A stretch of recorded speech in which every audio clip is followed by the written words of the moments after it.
Bueno, y seguimos hablando del post-G20 y nos acompaña Delfina Rossi, ella es economista. Gracias, Delfina. ¿Qué tal? Gracias a ustedes por la invitación. Y en este G20 el gobierno tuvo la posibilidad de incorporar la mirada latinoamericana y no lo hizo, no quiso. ¿Cuál es tu mirada?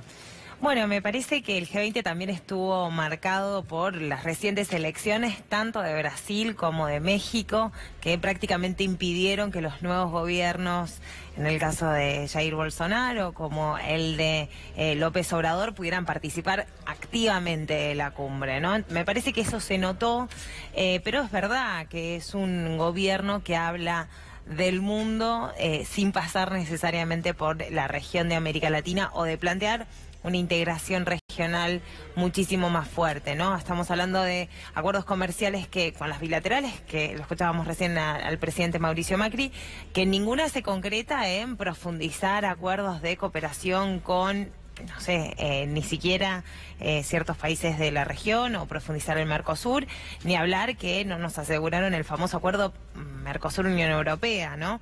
Del cual nosotros somos críticos, pero que este gobierno se lo ponía como una medalla y tampoco se pudo llevar adelante. Así que sí, Latinoamérica parece haber quedado a un lado. Y esto parece como una puja de más poderosos, ¿no? De quiénes son los que forman parte del grupo de los 20 poderosos, sin importar los vecinos, ¿no? Los países vecinos. Bueno, ahí nuestro análisis es que se pierde sin una integración regional más fuerte. Delfina, ¿y el swap con China, que había sido tan criticado? Bueno, ahí vi que recién estaban hablando con representantes sobre ese tema. Miren, a mí me parece que es un gesto de inteligencia poder profundizar y ampliar el swap con China. También hay que reconocer que del otro lado del mostrador, del lado de China, el gobierno tiene una política muchísimo más estable, planificada y de estrategia, no a 4 años quizás como nuestros gobiernos democráticos. Entonces, me parece que el interlocutor tampoco le da márgenes de libertad para que Argentina de Macri en esta circunstancia cambie radicalmente su posición, ¿no? Entonces, tienen que continuar con las inversiones de China acá, con lo que había pactado. ¿Se acuerdan? El primer viaje creo que fue Macri a China, que dijo, bueno, ahora van a hacer X cantidad de inversiones. Y era, no, bueno, pero todas esas inversiones ya estaban comprometidas por el gobierno de Cristina Fernández de Kirchner. Bueno, me parece que acá lo que vemos es una continuidad en una política bilateral en donde una de las partes es claramente definitoria y la otra me parece que tiene que hacer más seguidismo, porque acá los que marcan la cancha, creo que este G20 lo ha dejado muy claro, son China y Estados Unidos. Tenés un papá que es dirigente político y sabemos que la ineptitud del gobierno, por llamarlo de alguna manera, en estos 3 años es la economía, pero también la comunicación de Macri. Cuando Macri habla de los problemas que tienen los argentinos, ¿notás ahí poca cercanía, poca empatía? Bueno, la verdad que es un presidente que se muestra con cambios de humor, ¿no? Recuerden esa idea de que la vida estaba pasando muy mal con la crisis económica, más que con su secuestro, y ahora que está tan feliz y el otro día llora. Y la verdad que esa estrategia de comunicacional me parece que le funciona en algunos sectores de la sociedad por lo menos, pero es verdad que a la hora de asumir las responsabilidades como presidente, no ofrece alternativas. Esto es lo que a mí me parece grave como sociedad. Tenemos un presidente que habla del superclásico y dice que qué grave que no se solucionó, pero no ofrece alternativas, no dice qué va a hacer, no dice cómo va a acabar con la mafia de las barras bravas o el negocio de los clubes, digamos. Es como que todos los problemas son de los otros. Le piden recuperar el poder adquisitivo de jubilados y jubiladas y dicen, bueno, el problema es el presupuesto que propuso él y que aprobó su grupo parlamentario en el Congreso. O sea, ¿en qué momento se hace responsable, no? La Argentina está mal por los últimos 70 años. Incluidos los últimos 3 que gobernó él, entiendo, porque digo, no asume responsabilidad alguna. Me parece que ese es el problema. No sé si es difícil que una persona comunique todos los sentimientos de un país. Ahora, lo que está claro es que al menos el de las clases populares, el de la mayoría de las mujeres, etcétera, parece totalmente de lado. Y a mí me parece muy importante que se haya hecho el G20 y creo que es un evento que merecía tener la atención que tuvo y que se iba a realizar, hubiese ganado Macri o Daniel Scioli en el 2015. Tenía lugar este evento en la Argentina, era importante realizarlo. Ahora, que no nos vengan a decir que por eso muestran un gobierno moderno, amplio y con diálogo con sectores claves como es el sindicalismo, como es la oposición, como es, bueno, los movimientos organizados. Me parece que eso sigue faltando y, por supuesto, los problemas de la economía siguen estando. Bueno, en su discurso de presentación de apertura en Costa Salguero y frente a los otros mandatarios habló de pobreza, ¿no? Y a mí me llamaba la atención porque digo, estamos en un lugar, en un momento en la República Argentina donde los índices se sabe que van a aumentar. Mencionaba Adri, la UCA se va a conocer en pocos días y también, bueno, el año próximo sobre el segundo semestre de este año. Ahora en Minuto 1 tenemos un destacado que habla de esto y aparentemente el presidente de la Nación reconoció el aumento de la pobreza, no lo hizo ante un medio argentino, sino extranjero, pero de todos modos, bueno, y corriendo un poco la cancha, según el arco, lo que dice el artículo, habla de un año que fue muy duro y del crecimiento de la pobreza. Bueno, en el último párrafo ahí está, este ha sido un año muy duro porque se cerró el crédito para países emergentes y al cortarse el crédito impactó mucho en la zona centro del país y eso nos llevó a la devaluación, bueno, como que una cosa fue llevando a la otra y al crecimiento de la pobreza, inflación. Nos quedan todavía meses difíciles. Claro, algo como el pasaron cosas, algo como lo que Delfina recién decía, ¿no? Sí, sin responsabilidad, ¿no? Bueno, el problema es que se cortó el crédito para los emergentes. No, bueno, pero armaste toda una estructura que dependía del crédito externo, cuando la Argentina tenía capacidad de financiarse, de tener un mercado interno, de tener producción nacional, consumo nacional, etcétera. Bueno, no, decidiste abrir todo, agravar lo que llamamos nosotros el frente externo y depender del financiamiento exterior. Y vas a terminar en el FMI, ¿no? Me parece igualmente que es destacable, ellos van a volver a colocar el tema de la pobreza. Yo creo que esto es porque la pobreza la miden por ingresos, ¿no? Lo que decimos, cuánta plata tiene la gente en el bolsillo. Y si desacelera, como pretende Sanleris, el presidente del Banco Central, la inflación, el año que viene le pueden mejorar estos números, ¿no? Entonces van a decir que el escenario de este año es malo por X, y por las razones que ya conocemos, pero el año que viene puede mejorar. Pero cuidado, porque acá yo creo que hay dos factores que deberíamos empezar a hablar con mayor profundidad.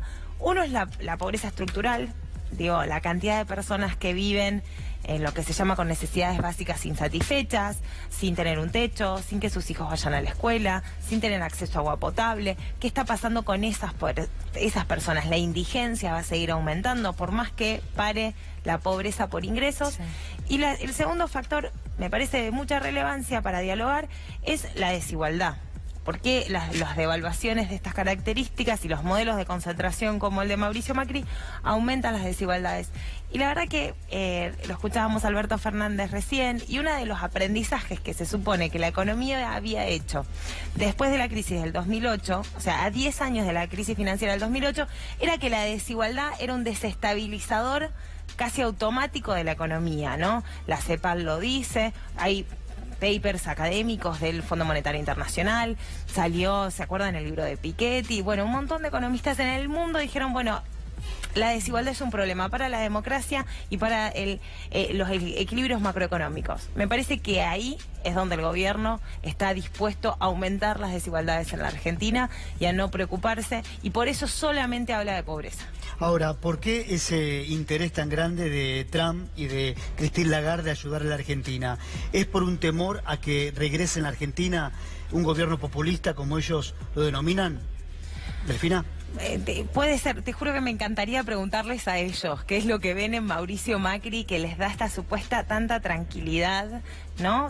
Pero bueno, lo que está claro es que hay intereses más fuertes, digo, de ver qué pasa con Vaca Muerta, de que Argentina se sitúe como un aliado estratégico con el conflicto con Venezuela, etcétera, etcétera.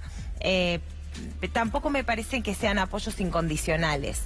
Christine Lagarde depende de un directorio político con varios países que no estuvieron 100% de acuerdo en otorgarle el último préstamo a la Argentina y que pueden modificar su apoyo, ¿no? Entonces tampoco, digo, todos acá quieren ganar plata y quieren llevarse su parte de la torta.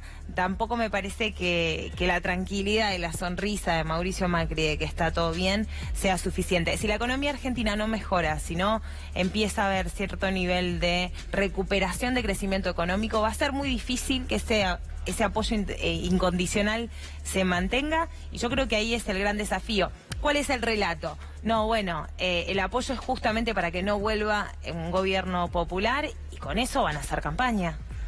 Pero digo, más allá de que ellos ganen las elecciones, que Macri sea reelecto con esa campaña fraudulenta, si a la economía argentina sigue habiendo cierre de empresas, los campos argentinos no pueden exportar, se nos cierran los mercados, está lleno de productos importados, las personas pierden poder adquisitivo, aumenta el desempleo, etcétera, los mercados se dan cuenta que en algún momento no van a poder volver a cobrar lo que pusieron en nuestro país. Entonces, tampoco hay que ser ingenuos como si tuviese un apoyo incondicional, porque bueno, el G20 parece solamente político, pero en realidad son los intereses económicos los que priman. Bueno, de hecho hay varios temas, porque es verdad lo que contaba Adrián, la palabra apoyo, el apoyo de Estados Unidos, ¿no? Se sonó de manera muy recurrente en estas últimas horas en los medios de comunicación. Pero estamos hablando de un apoyo para tomar deuda. Podemos mencionar algunos puntos, como por ejemplo el revés del biodiesel hace un tiempo atrás, que para la Argentina tiene un costo muy importante, que sin embargo no fue revertido. En realidad mi pregunta es si crees que ni siquiera me parece que sea un tema en agenda, ¿no?, a discutir con Estados Unidos, ya que nos une ahora una amistad tan grande. Y también aprovecho para preguntarte por el tema vaca muerta, porque también ahora aparecen algunos países muy interesados, ¿no?, en vaca muerta, y la pregunta es, ¿todo esto es realmente satisfactorio para la Argentina? ¿Es producto de una buena relación o de negocios que le convienen a los demás? Bueno, yo creo que como todo hay ciertos componentes. A mí me parece que la tregua entre el acuerdo comercial de China y Estados Unidos nos va a favorecer. Esto creo que es objetivo. Ahora, sin un cambio radical de la política macroeconómica de la Argentina, eso no va a generar empleos, no va a abrir empresas, va a calmar ciertas aguas. Pero es, como vos decías, no es que Estados Unidos tiene una política de apertura comercial a los productos argentinos, ¿no? Está garantizando un financiamiento. China tampoco le dice a todos los productos argentinos que pueden entrar sin aranceles a un mercado que está creciendo, con una clase media pujante, que va a ser muy competitivo también hacia adentro, y tampoco nos están haciendo transferencias tecnológicas. Entonces, me parece que hay un montón de cosas para completar. Y para mí el gran déficit que tuvo esta cumbre, y que sobre el cual me parece que habría que ahondar, es que a diferencia de hace 10 años, a diferencia de ese acuerdo político de que había que hacer algo con las finanzas del mundo, hoy el G20 lo único que dijo es, bueno, nosotros ponemos ciertos parches sobre acuerdos comerciales y damos cierto financiamiento con el FMI, pero Wall Street sigue teniendo el rol que tiene y China sigue endeudando a los países periféricos en sus zonas de influencias como quiere, y el FMI sigue haciendo lo que quiere. No hay un control político global de las finanzas, y la globalización financiera es la que pone a la Argentina en el borde del abismo, y es la que va a decidir si nos caemos o no. Pues si tenemos un default y tenemos que negociar con el FMI, con los acreedores privados, etcétera, etcétera, no tener un respaldo como sí lo tuvo. Para poner un dato, el G20 con Cristina Fernández de Kirchner salió a decir que la deuda soberana, se podía repudiar y que se podía renegociar y que había que tener un respaldo. Ese no es más el G20 que vemos, y creo que eso es el riesgo más grande que tiene la Argentina en el contexto que viene. Apelo a tu síntesis. Ha trascendido una declaración de Cristina en relación al 2019. Ella habría dicho que si me ponen un candidato que mida, yo no me presento. ¿Escuchaste esa Sí, no lo escuché. Es una lógica que me parece razonable. Cristina siempre dijo, y la hemos escuchado públicamente, que ella va a ser candidata, y lo fue también en las elecciones pasadas, y contribuye al proyecto y a ganar las elecciones. Es evidentemente quien conduce nuestro espacio, así que en nuestro caso vamos a esperar la decisión. Mientras tanto, creo que la responsabilidad frente a la angustia que hay en las calles, cuando la política no parece ser puro marketing, parece ser puras lágrimas y solamente algunos gestos, me parece que falta tanta política en la gente para resolver los problemas. Bueno, nuestro compromiso es recorrer el país y buscar esa alternativa, y eso es lo que hace particularmente mi papá, Agustín Rossi, para contribuir al espacio de unidad ciudadana y al espacio del campo nacional y popular. Pero repito, me parece que hoy lo más importante es salir a recorrer y estar con la gente buscando esa alternativa. La angustia en la calle es muy importante, es muy fuerte. Es mentira que está todo tan bien como parece en el Teatro Colón, y la responsabilidad nuestra es transformar eso esa angustia, esa desesperanza justamente en energía para poder cambiar el gobierno y que no pase como en otros países de Latinoamérica en donde gana expresiones de neofascistas o de extrema derecha que justamente también agarran, se hacen parte, ponen un pie en esa angustia pero que terminan tirando para el otro lado. Delfina, muchas gracias por venir. Bueno, y un saludo a Agustín, que No, por viene favor, recurrentemente, gracias. es nuestro invitado a veces. Gracias.